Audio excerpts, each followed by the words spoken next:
Welcome, everybody. My name is Carita Geib, and I am Director of Parent and Family Relations here at Villanova University. I am going to be your guide for this afternoon session. This is our first session for the class of 2029, so welcome. We hold these family webinars throughout the year, specifically for our new students, but also for our entire student body family community.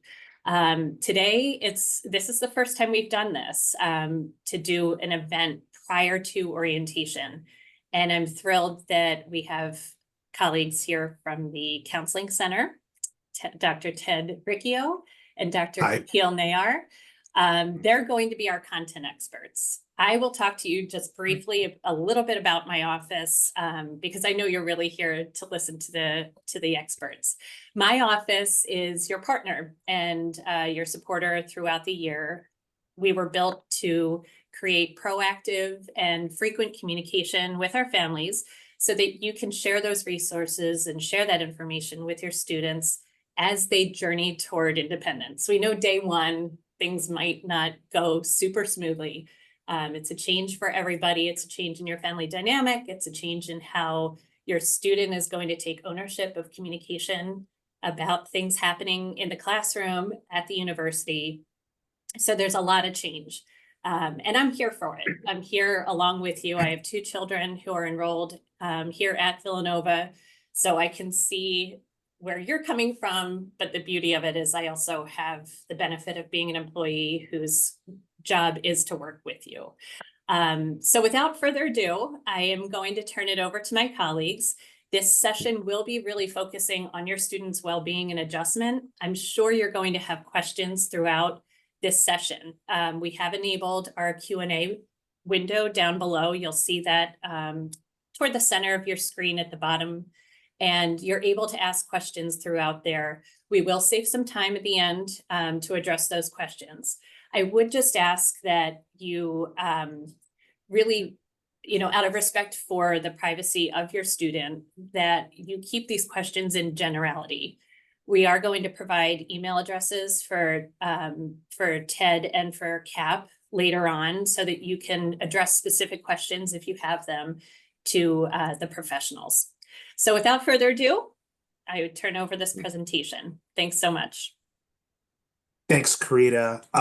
Thank you all for joining us today and for having me and Cap here. We're grateful to be a part of this.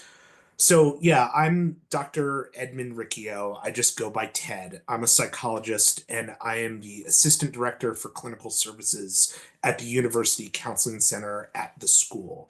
And I'll let Cap introduce yourself here and your role. Thanks so much. My name is Kapil Nayar. I go by Cap. I'm a PhD LPC person. I'm a staff counselor and clinical coordinator here at Villanova. Thanks so much for having me part of this. I promised our associate director I'd briefly talk about how amazing Cap is, so I'm just going to throw that in there. He's not only is he a great guy, he's our care coordinator. He does a great job, not just working with students as a counselor, but helping them get connected to resources in the area off campus. We'll talk today a little bit about the Counseling Center, not that you'll lack for information about it. You and the student attending Villanova will get lots of information about our services. That's some of what we want to share with you today, information about the Counseling Center so we can be a resource for you. But really, we're here just to talk about this transition, both for your son or daughter who's going to college, but also for you as a family, because this is a big adjustment. And like a lot of things about parenting, I mean, maybe I'm kind of spoiling our own presentation here. We wish we could come here with one very clear, simple rule book of here's what you should do at this time. But like a lot of things about parenting, there are very few absolutes. But what we can give you is some general thoughts and ideas about what might help you communicate with your son or daughter during this time, and what might help you get on the same page with your expectations, and maybe give you some other thoughts and tools that might be helpful for you. We also wanted to say, Cap and I are both fathers ourselves. Our children haven't attended college yet, but we are a well-used counseling center. We spend lots of time with students in this age range, and we know quite a bit about this life stage, if that makes sense. So Carita already said this, but this presentation, there is going to be some room for some questions and answers at the end, and we want to hear what's on your mind as parents and how we might be helpful for you. But the idea during this presentation is it's probably not the best place for very specific questions about your family and your situation. If you have a very specific question, you're welcome to email me and Cap, and we will do our best to get back with you to give you a general consult about what our thoughts are. We like to say this at all the groups we do at Villanova. I mean, at the counseling center. Usually everything we do is confidential, but it can only be as confidential as people attending the group agree to make it. So if someone does share something personal here, please don't share it outside of this webinar without their permission, if that makes sense. And Cap, do you want to talk a little bit about the counseling center and who we are and what we do? Sure. Absolutely. So we're in the Health Services Building, room 206, right here on campus. Our hours of operation are typically Monday through Friday from 9 a.m. till 5 p.m. All services here at the counseling center are free and confidential. Students have access to us for free. And if there's any need for addendum services, as Ted mentioned, we will work very closely with our students. Part of my role specifically is clinical triage and coordination. So we'll work and navigate and consult not only with the student, with families, but also with third-party off-campus resources, depending on the need, to be able to actually schedule that appointment for the individual. We offer individual and group counseling here at the center on campus. We'll talk more about group counseling and some of the support groups we offer in later slides today. We also offer urgent same-day appointments if needed. Those can be scheduled online, in person. Walk-in appointments are welcome as well, or they can call the front desk to schedule those appointments if needed. We also offer a private waiting area for confidentiality's sake for our students. We have a number of staff here. We have 13 counselors and 2 consulting psychiatrists. We'll also add our URL in the chat for those that are interested as well. And again, you'll get lots of information about us and what we do. Students have a pretty easy time setting up an appointment for us. The wait should usually be no longer than a few days. Sometimes in the middle of the semester when we're really busy, it might be as long as a week. But if it's ever an emergency, we will see the student the same day, or that they can come in within 48 hours. We try to clear space to make those avenues available. We also offer some counseling groups. And there is going to be an adjustment groups for students just starting at Villanova. And for students who want information about that group this fall, all they have to do is email me, and I can collect a list of their names and emails and email them back when the group is ready to run with the time of the group. So if you have questions about that, we can talk about that too. So this is a big period of transition, right? And we often talk about the kind of changes that are happening for college students when they start attending the college. But the reality is this is a transition for the entire family, right? There's often a change in roles, a change for parents in how am I even supposed to be thinking of my relationship with my son or daughter? Where do I fit in what's going on? It can be a lot to think about, and probably that transition isn't going to happen in a day or even a year. It's an evolution over the next 4 years and beyond. College students, we usually think of them as launching towards independence around this age, but please don't think that your role as a parent is over and done at this point. Probably none of you do, since you're all here at this webinar, right? This can be a very confusing time for parents to parent, because we're often left asking ourselves, how much is too much? Is the right move to kind of pull back and let my son or daughter kind of figure this out? on their own, or should I step in and kind of be telling them, here's what to do and kind of straighten this out? The answer is kind of like it might be one or the other or both, different times depending on what's going on in this journey. And it might switch at different times. Usually there is no one correct answer about what to do. It's just a constant challenge of checking in and thinking about, how is this going? Is this working good enough? And if it isn't working good enough, what needs to be different? Maybe they need more support here. Maybe they need me to pull back here. We need to always kind of be thinking, revisiting, and if possible, communicating with them about what's on our mind and how it's going. Absolutely. And what we thought would be helpful for this webinar would be to give some insight with regards to common themes that students are typically reporting as they engage in this transition, right? So here at Villanova, it's not just learning within a classroom. We're trying to allow for opportunities of learning and growth outside of the classroom as a human, sort of a holistic kind of vantage. So students are not only learning within the classroom as it relates to their coursework, they're also learning about balance, how to live their life, how to socialize, how to engage, and they're also striving towards maintaining better overall mental health as an aspect of overall growth, right? So some perspective with regards to some of the things that have come up as we've seen time and time again, students traversing this transition.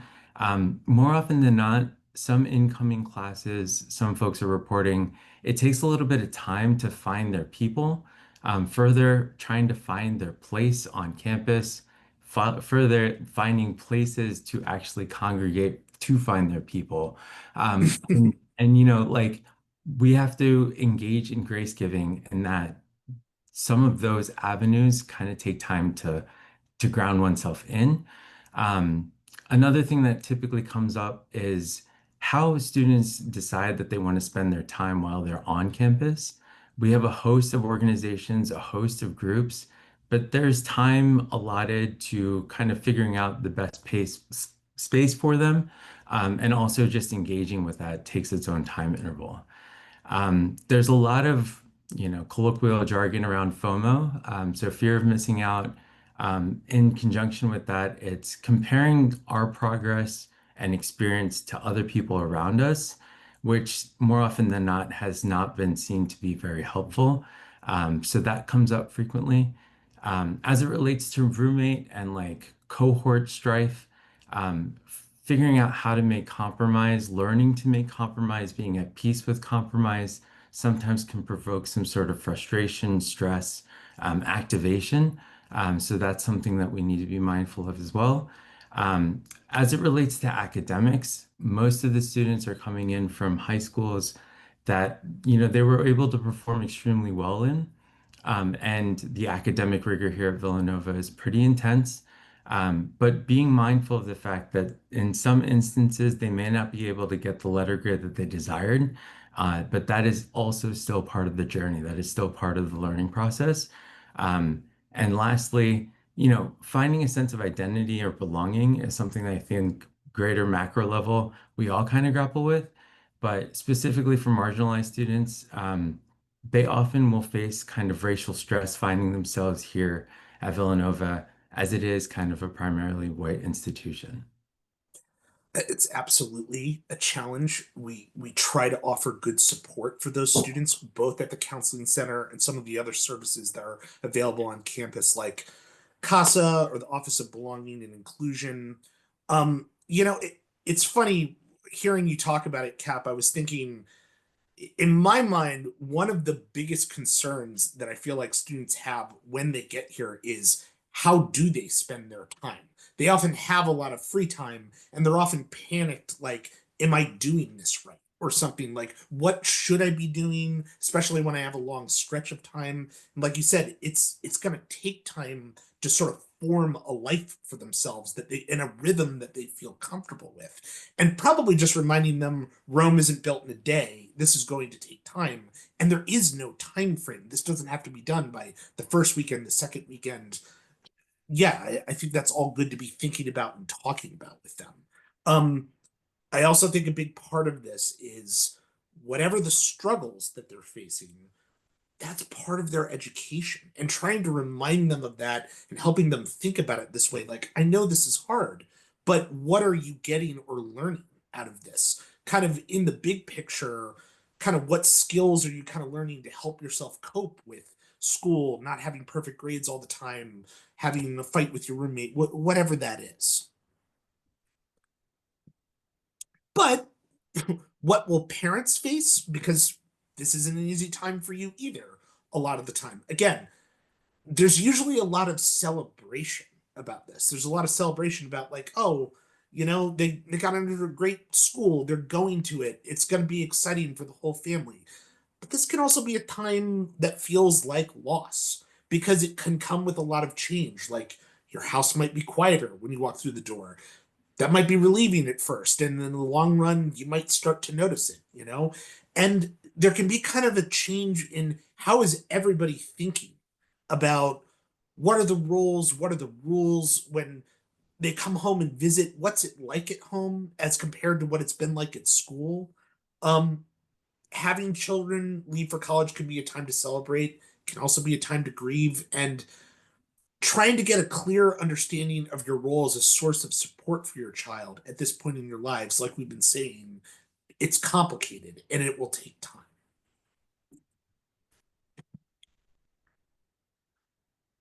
So balance. This is going to be one of those easy to say, hard to implement, hard to gravitate towards. But at this stage, throughout this transition, it may very much feel like a seesaw. There may be instances where we feel like our child or student is leaning on us a lot for a lot of support and guidance. And all the while being mindful that like we're all collectively exploring the abyss, right? Our students, our loved ones, our children, they're exploring and trying to figure out variables that they've never kind of engaged with before. They're still exploring areas that they're completely unaware of. And that is a learning and growing for them. Simultaneously, it's almost a learning and growing for us as well. There are other instances where you might feel like you're inserting yourself too much into their lives. It may be getting in the way, and that's where the communicative aspect might be helpful. So learning to allow for opportunities for our loved one or child to actually have that growth opportunity on their own may be something that we can explore. They may also feel like it's too much and it's too much interference. And they could also feel as though they need to reject, which is okay. We need to be at peace with that, but we can only do as much as we can, right? And we may be left with some sensations thereafter, but we do have to be mindful of empowering our student and sort of collaboratively working with them through this process. Yeah, that's well said, Cap, because that's another part of this is you might see what's going on. You might be worried about what's going on, but your child might only give you so much room to kind of work with them about what's going on, and trying to be at peace with that and calm about that so that you're a safe place for them to come to you when they're ready is a good thing to be thinking about. And it's funny, in a way, I talk about the complexity of this stage of parenting, although some of these things probably apply to parenting across the board. It's complicated. Like when we say it's like a seesaw, you'll probably realistically see some things happening that make you think, that's great. They've got this. They're handling it. And then you'll see some other things happening that you'll think, well, they're not totally there yet. They probably could use some more support. But whether or not they see it that way, as they need more support, that's where it all gets complicated. Um, so we want to talk about communicating with your child, who I probably shouldn't even say child because they are a young adult at this point, right? Um, it would probably be helpful, if possible, before school even begins, to try to have some conversation with them about what it's going to be like when they start school. Like, are we even on the same page with our expectations, with things that's simple about, I'm going to call you every week. Is that okay? Like, are you going to pick up? Are we going to talk every week? Are you going to come home and visit certain times? When we talk, I might ask about how's it going with classes. Is that going to annoy you? Like, can I ask about that in a way that doesn't annoy you? Because it'd be important for me to hear. You know, are there subjects that they might say, actually, it's fine to ask about this, but don't ask so much about this.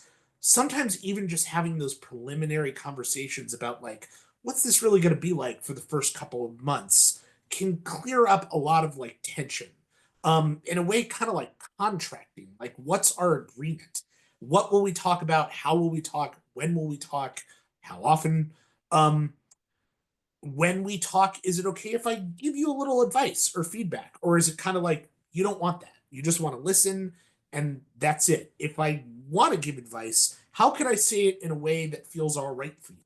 Uh, what would be most helpful for you when we talk? Do you want me to just listen? Do you want me to say more? And then sometimes you might have your own stances like, oh, but I might have to say something about this if it's something that's really important to me. You don't have to totally give up all of your power either. But the point is to have some negotiating in advance. That's provided the student we're talking about is willing to do those negotiations with you. But I think it's a good thing to try talking with them about. And in the instance where we feel like they're not offering enough information, so what if they don't talk to us? We have to acknowledge and be at peace with the fact that we cannot simply make them talk to us, right? It's okay that, they're having their space, but maybe what we can do is shift a bit and point out with less information. It makes it more challenging to be able to have a clear picture of what's going on, how they're doing, how we can best support, how we can be there for them as a foundational stepping stone, if you will. Um, if we have less of a chance to help them as they don't, if they're not offering any information.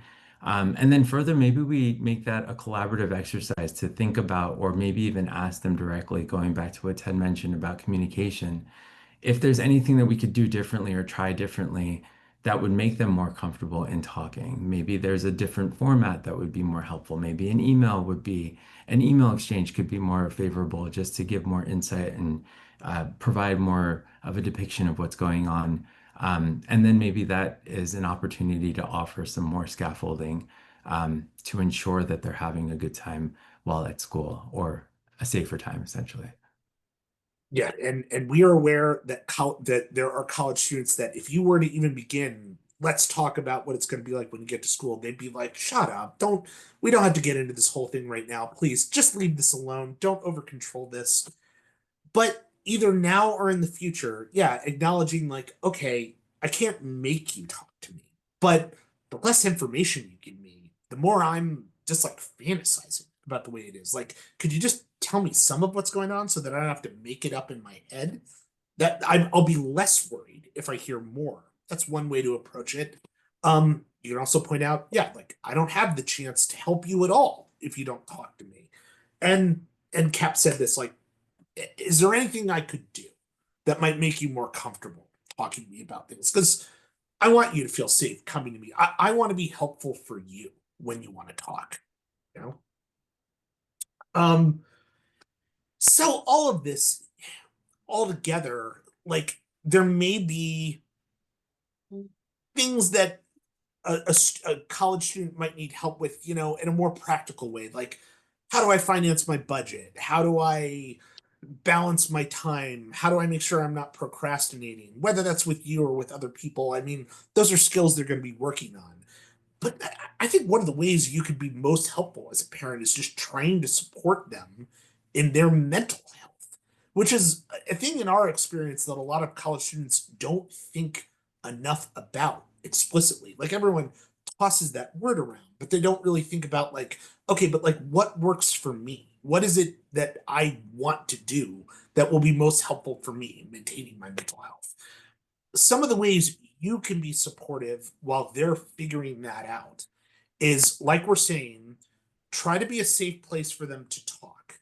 Try to make it not combative, not judgmental, not pushing if you can do that. Um, Normalize that struggling in any way is part of this experience and in a way part of what they came here to learn about at school. Try to listen without fixing their problem right away. Like, what are they saying they're feeling? What's hard about it for them? It's easy to say this, it's hard to live it. And Obviously, if there's like an obvious solution, sure, give it to them. But I think what's often more helpful is to help them think through how they're trying to manage their problems. What are their options? What do they want to do? Why do they want to do what they want to do? And what do they think would be good or bad about doing the different options? You can recommend campus resources like there's many listed here, and please don't panic. Like you said, you'll get information about all of them during orientation, but like Counseling Center, Learning Support, CASA, the Office of Belonging and Inclusion, Mission and Ministry, the Office of Student Involvement. I actually think Villanova's Student Life Department is very robust with lots of services available for students to access to get additional support. So you can encourage them to seek things out like that. Like the Counseling Center, for example, even if they've never had counseling, it's free, it's confidential, and it costs them nothing to try it. They can go. If they don't like it, they don't have to keep going. You could say, what does it cost you to give that a shot? Maybe you'd get something out of it.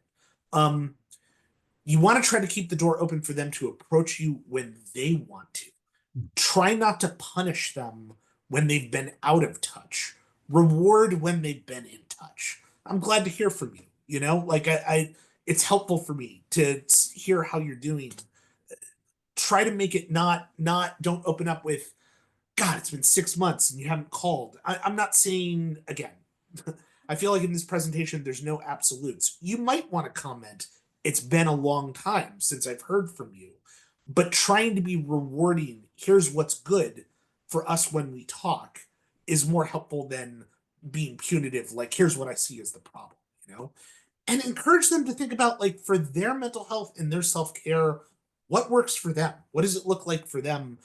What do they think of as, here's what makes it easier for me? Like, I want to be able to say no so that I'm not saying yes to every invitation and I stay home on Friday night sometime. Or I want to be able to enjoy my hobbies at school, but I just can't relax here. If I could just let myself do some of my hobbies from home, I'd feel calmer. Things like that.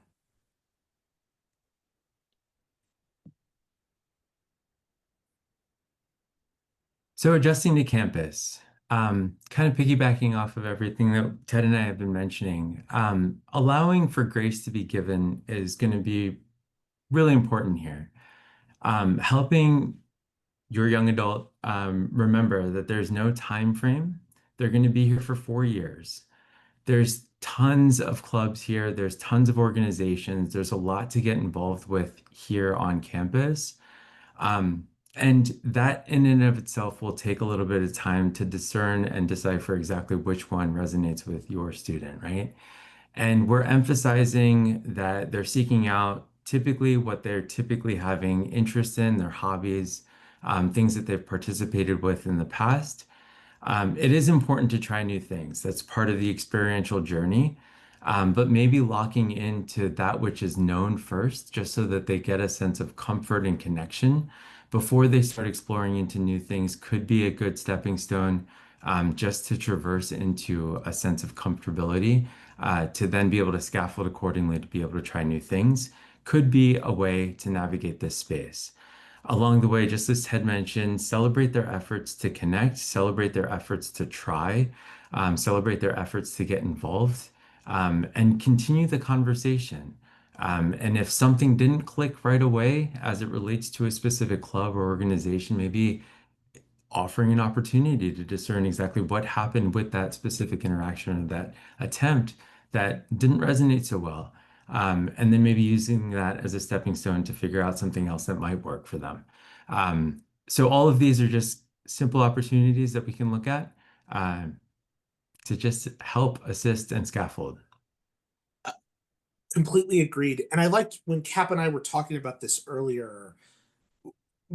I think it's great to get out of your comfort zone and try new things. That is often part of college. And yet, I think what helps students adjust here is the sooner they're connecting with what makes them comfortable. So the sooner they feel like I've got permission to do here what I did at home that felt good to me, not it's all got to be different now or something. That often is a stronger foundation to build off of. So a lot does happen freshman year, and trying new things and being involved it can be helpful. But some of freshman year is also about trying to establish what works for me and what helps me feel like I can relax and be here and not get overwhelmed. A quick note about visiting home, and then we'll try to wrap up for questions and answers, or one or two more slides here. We sometimes hear from parents, ask questions like, should we set it up so that my son or daughter doesn't come home for like the first 6 weeks or first couple months or something? I would advise trying to avoid hard limits like that. I think sometimes it's not about what happens any individual week or weekend. Like, students, I think, often feel overwhelmed and helpless when the message is, you can't come home now. If they're coming home a lot and you're worried, having a conversation with them about what's happening, like, hey, it's fine if you come home now, but eventually you want to be able to be on campus and be comfortable there. How do we get there? And is this helping with that?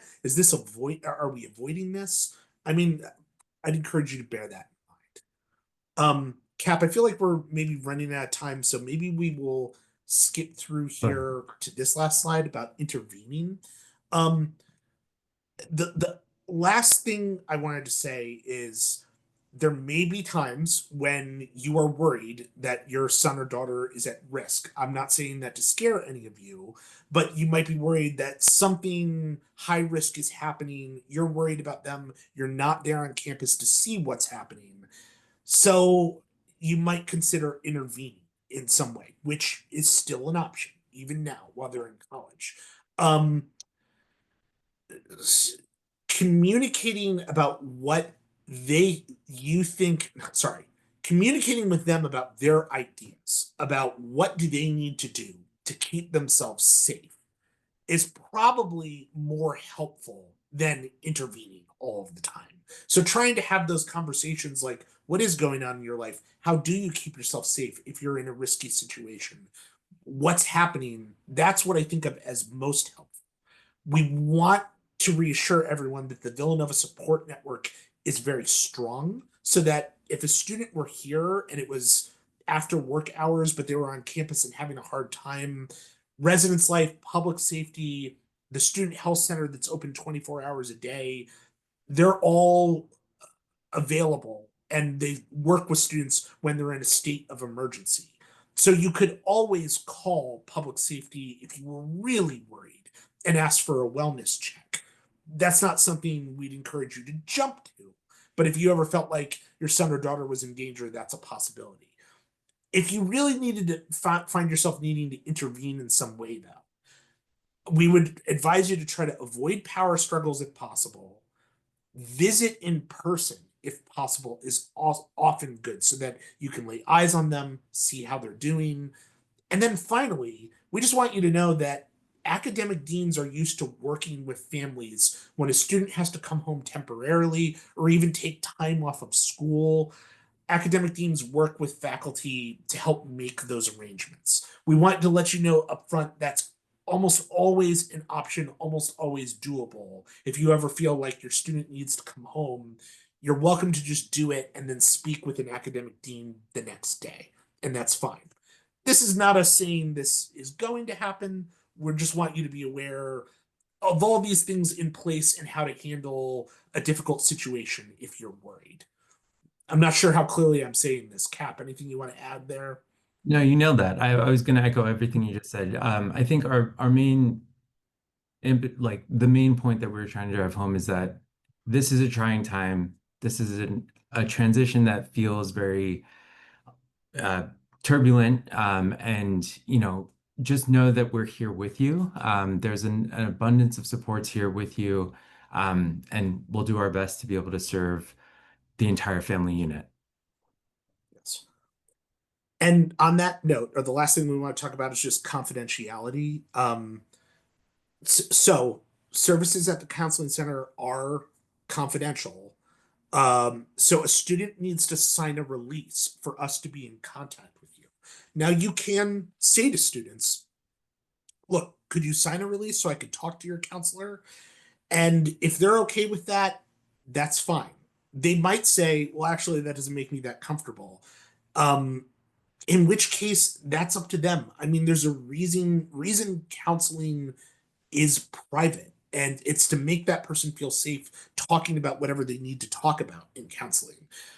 All that being said, if you call the counseling center and just say, I want to talk to a counselor, even though we might not be able to reveal that we know your son or daughter, we might be aware they're in counseling and not even be able to say that to you.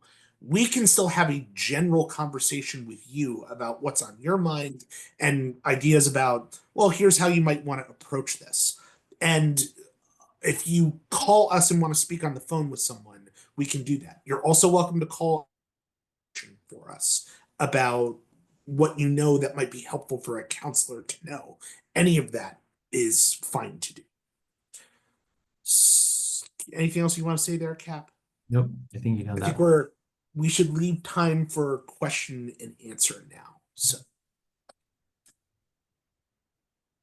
oh, Carita, I think you're muted. I apologize. If you want to scroll down to the next blue slide, I'd be happy to talk to families a little bit about a couple of things that we'll be doing in the future to continue the support. On a weekly basis, families whose students have signed them up will be receiving VU 101 newsletters via email.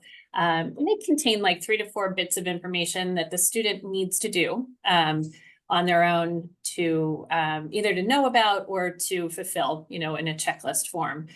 In those newsletters, we're going to be talking to tomorrow. They come out on Wednesday afternoons. Tomorrow afternoon, we'll be pushing out some information to the students about a similar session that's strategically built just for the students as they enter Villanova, and that'll be taking place on Monday, July 28th at 7 p.m. Eastern. And it's talking to them about keeping their balance and maintaining that through that first year. So I highly encourage you to share that information. I dropped a QR code if you want to take a screenshot of this or grab a photo of it with your phone right now. They can go ahead and register for that. They do need to use their @villanova.edu email addresses to register for that session. And then secondly, for families, I know this time is, the letting go is a big point of activity in these coming weeks. One of the things that we do want to do is provide you with a little bit of information as well about that looming move-in period and what to look forward to during orientation with your student. So mark your calendars, please. August 6th is going to be that event. You'll also receive information about that in the VU 101 emails. You don't need to sign up for this one. It's just that QR code will lead you to a join link. Additionally, if you want to scroll to the next one, Ted, on opening day of orientation, which is August 21st, it's a Thursday, that morning session is really dedicated to parents and caregivers so that you can learn a little bit more about the university and about some opportunities for students. You can look forward to some information sessions listed below here. They're all in person, so you get to pick and choose and kind of build your morning. On top of that, we also will be running a resource fair so that you can get more specific information from some of our offices here on campus as well.